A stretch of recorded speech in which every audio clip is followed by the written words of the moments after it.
সব পথ হারিয়ে ডক্টর ইউনূস এখন তারেক রহমানের কাছে গেছেন। বিএনপি চেয়ারপারসনের উপদেষ্টা অ্যাডভোকেট ফজলুর রহমান বলেছেন, ইউনূস সাহেব যখন বাংলাদেশের সমস্ত পথ হারাইয়া ফেলেছেন, উনি পথ পাওয়ার জন্য আমাদের নেতা তারেক রহমান সাহেবের কাছে 12 ঘন্টা প্লেন চালাইয়া লন্ডন পর্যন্ত গেছেন।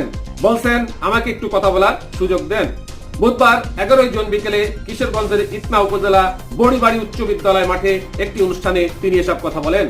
ফজলুর রহমান আরো বলেন, আমাদের নেতা তারেক রহমানের দেশ চালানোর ব্যাপারে সমস্ত ক্ষমতা আছে। আমি ওই দিন বলছিলাম বাপ ডাক্কা ইলেকশন দেওয়া লাগবো। আমার বক্তব্যটা শোনেন নাই আপনারা। আমি বলেছিলাম সাপ গর্তে যাওয়ার সময় সোজা হইয়া যায়। 15 দিন আগেও যে ইউনূস সাহেব 6 দিন পর্যন্ত বিএনপির সময় চাওয়ার পরেও 1 ঘন্টা সময় পর্যন্ত দেয় নাই, এখন লন্ডন 12 ঘন্টা ফ্লাইট চালাইয়া গেছেন আমাদের নেতার সঙ্গে কথা বলার জন্য। তিনি বলেন, তারেক রহমানের সঙ্গে সে বৈঠকটা হবে শুক্রবার। আমি আশা করব তারেক রহমানের সঙ্গে আলোচনার মধ্য দিয়ে এদেশকে আপনারা রক্ষা করবেন।